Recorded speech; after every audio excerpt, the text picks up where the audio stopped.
West Virginia is set to battle it out in Charlotte against Virginia. Let's talk about it.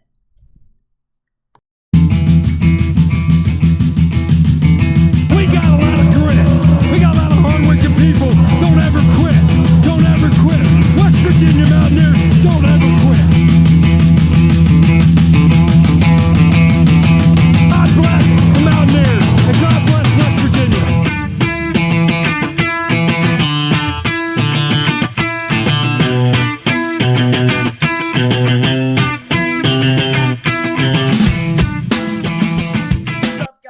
Welcome back to your favorite podcast, the Hard Edge Podcast, and we're happy to be here today. Today, we're going to be previewing the WVU versus UVA, or the Virginia Cavaliers game, and we're going to be previewing the rest of the brackets for the College World Series when West Virginia makes it in to Omaha for the first time. I'm hyped, and the Pat McAfee show is coming. We'll talk about that. So, let's get straight into it. Thank y'all for all the support and comments y'all gave me in the last video. I enjoy seeing all the comments. That's probably I don't care how many views it is. I care how many comments I get. I know not many people like that, but I love seeing all the comments. Y'all just showing me that y'all care and watch my videos and actually pay attention. That actually just makes me very happy. So thank y'all for those comments. I really appreciated them. So back to football. We're talking about football. We've already previewed the first two games against Coastal Carolina and UT Martin. Those were a little bit harder to preview. This one was a lot easier because it's a Power 5 opponent. And the ACC champions of last year didn't make the college football playoff because they were kind of the ACC was all wacky last year. They'll be playing NC State in their first game, and was supposed to be Brazil, but it actually got canceled. So they'll be playing at NC State now. So we'll see a little bit sneak peek because I already know a little bit about NC State from our friend Carter in previous episodes. If y'all are a little bit newer, I have a friend named Carter that was on my episodes at the start of my podcast, but he hasn't been on in a little bit. But we'll try to get him back on if he wants to. But I know a little bit about the NC State Wolfpack. They have a really good quarterback room and receiver room. Not sure about the running backs yet. But after watching that NC State game and Virginia game, the week 0, I'll get a little sneak peek of Virginia and see how good this team is, and I maybe make another prediction. But this is just my preseason prediction. So they're 96th in the recruiting class, which is way far away from us. Not a very good recruiting class. But I think the things that has them so highly rated right now is their O-line and defensive front. They brought in basically everybody back from last year. Their O-line has a lot of experience and one of the best in the ACC, if not the entire country. Really good O-line and really good defensive front. So our running attack, well, that will match up well with our offensive line. It's going to be a battle in the trenches with our running game and our awesome offensive line and their awesome D-line and defensive attack. So the next, Eli Holstein. Y'all remember him? Pitt quarterback. We just beat him up the past few years. There's a picture of him saying, "They punched me in the backyard ball last year." He just got knocked over. He's a crybaby.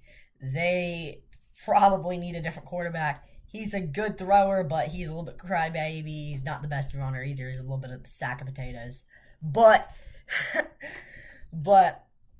their run game is very good. Also one of the best in the country. Kind of like our run game. We brought in a few really good running backs. That's like them. They have 2 reliable backs and a good offensive line. So our D-line is going to have to hold up very good against these 2 really good backs who have powerful experience. One against, I think, Xavier, and then the other one was from Tennessee. Let's see here. I'm just looking at my notes. But the part that's going to have one of the keys of the game is how both defenses will turn out. That's one of my keys to the season this year. If our defense is good, we'll win another 3 games. If our defense is bad, we'll lose 2 games. So we just need to have, after watching the first game, I'll tell you if the defense looks good or bad. The offense I already know is going to be outstanding and just crazy good. But I'm not sure about the defense yet. Just like us, their defense isn't the best either. Their defensive front is very good, and our defensive front is pretty good, but not as experienced. But their DBs are a big question mark. They had a big overhaul from last year in the transfer portal. A lot of seniors left, and a lot of their DBs also transferred out. So they have a huge overhaul, and we also have a huge overhaul from last year after taking in all the D2 players and senior players and just all kinds of these bad players. We just got all the crumbs. Rich Rod was late in his hiring, so he just had to get all the crumbs off the floor, and that's what he had to use. And that's what makes me excited for this year. If he won 4 games last year with a bunch of crumbs, what is he going to do with the big pieces this year? And this team is at least 2 times better. At least. So does that mean we win double the games? I don't know. But 8 wins sounds pretty good for Rich Rod, and I think it's going to be about that close. I'm so excited to make my final predictions. I have so many ideas right now. My brain is just pumping, and I have so many ideas for y'all. I'm not going to run out of content. Right after when I started this podcast, I was like, I'm going to run out of ideas quick. But once I actually started thinking about it, I have so many ideas I need to talk about. I feel like I'm running behind before the season starts. So I'm going to start having to do 3 podcasts a week. So y'all better be ready to watch. Or if y'all don't want to watch all of them, just pick a few. Pick the ones you want to do. Now, I'm not the best at this, but I think I'm getting better. So that's a good sign. So this is my score prediction for this game. So I have 2 predictions for these games. For this game. And then I also have a prediction for the first 5 games. So I'm going to tell you about my first 5 games first. So my first 5 games prediction, we are going to go 4-1 in the first 5 games. I don't see a world where we lose more than 2 games. We might lose 2 games, but if we lose 3, I don't see that happening. That's not happening. Mark my words, that will not happen. We will not lose 3 games.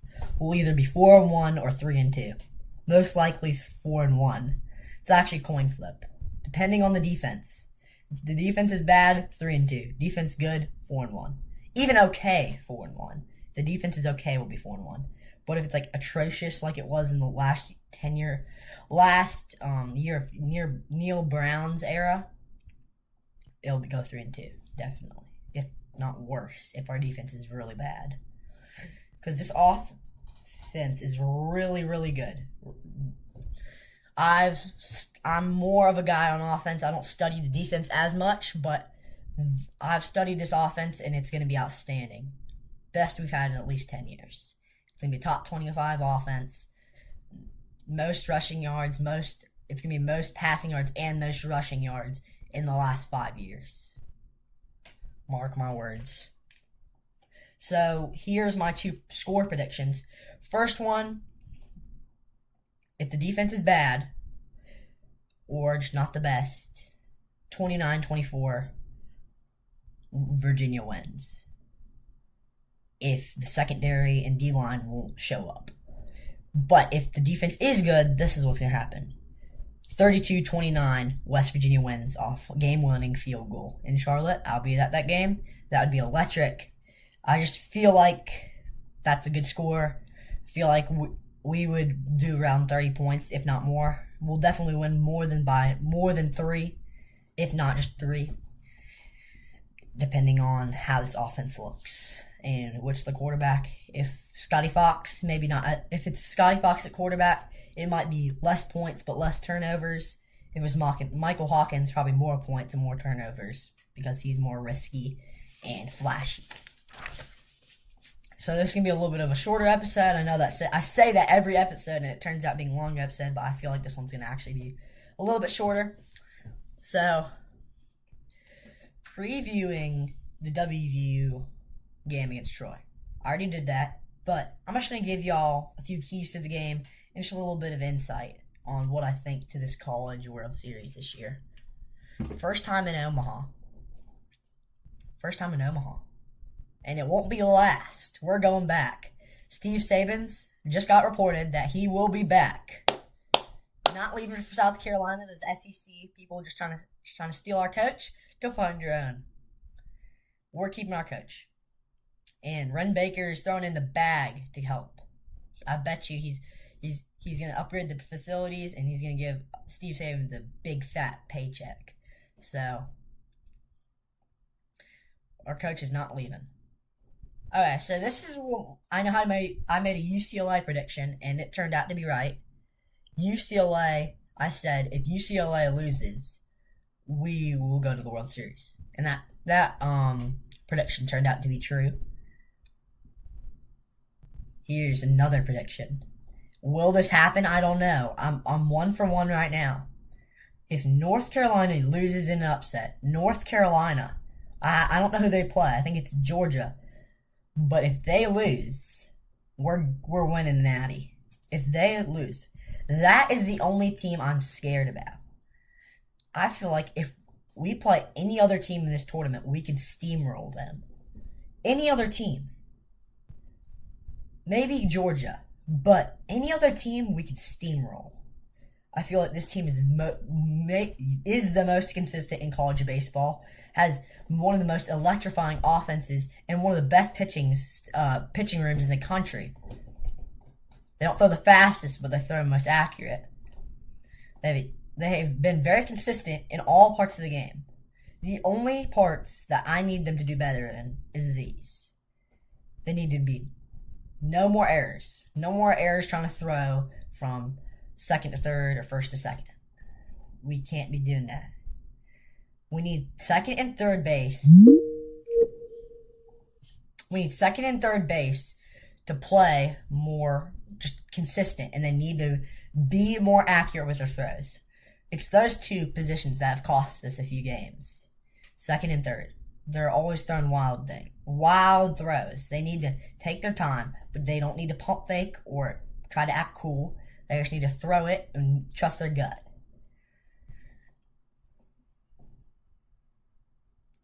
We need to be more consistent on hitting. We cannot wait. We cannot try. If it's a 3-2 count, we need to be swinging. We cannot wait for the ball. I think a lot of our team is just waiting to get walked because they're scared they're going to strike out. I've seen a few players, certain players, including Brody Kresser and Ben Lumsden, do that. But they must have watched the podcast because they didn't do that in the last regional. It was more the first regional. They did that. They did a lot better in the super regionals swinging. That's why Ben Lumsden got 2 home runs and Brody Kresser had an amazing super regional. That is why you need to swing. You just got to trust yourself. So that's all I have on my notes right now. And I have WVU going to at least the semifinals. We're going to win at least 2 games in this. If our pitching staff isn't doing as well, that's the key. Pitching needs to be good. If the pitching isn't good, like it was against the first game against Kentucky, we're not going to win. But if it is like it was against Cal Poly, and how it was against, who else did we play? No, we just kept playing. If it was against how it was against Cal Poly and the last game against Kentucky, not even that game wasn't even that good. If it just is as good it was, and keep their strength and keep their momentum from Cal Poly, they could win the national title. And with all the Mountaineer fans going to Omaha, I've already seen multiple videos of fans in Omaha excited, and they're going to be hyped, but the players can't get hyped. They can't get nervous or anything on the big stages. That's what I'm scared that's going to happen. The players are going to freak out on the big stage and mess up. But we need them to just act like they've been there before. I know the Pat McAfee show coming and all the fans coming, first time in Omaha. But we need to slow it down and be confident. Act like you've been there before, like I just said. And just play your hearts out. That's all we have to do. We don't have to win it. We just need to play our hearts out and represent West Virginia. So those are my keys to the game. Thank y'all for watching. I've had a lot of fun making these podcasts lately, and I have a lot of fun podcast plan. If y'all have any ideas for some fun segments, or if y'all want to collab, or anybody wants to come on, if you're a sports analyst, or you just want to talk to me on here, just hit me down below and email me. If you comment and email, I'll reach out to you and you can maybe come on the show. So thank y'all for watching. This is a lot shorter episode than normal, but I'll hopefully get one out before the next game or after. So I'll see y'all later. Cue then, Country Reds. Keep fighting, Mountaineers. Peace.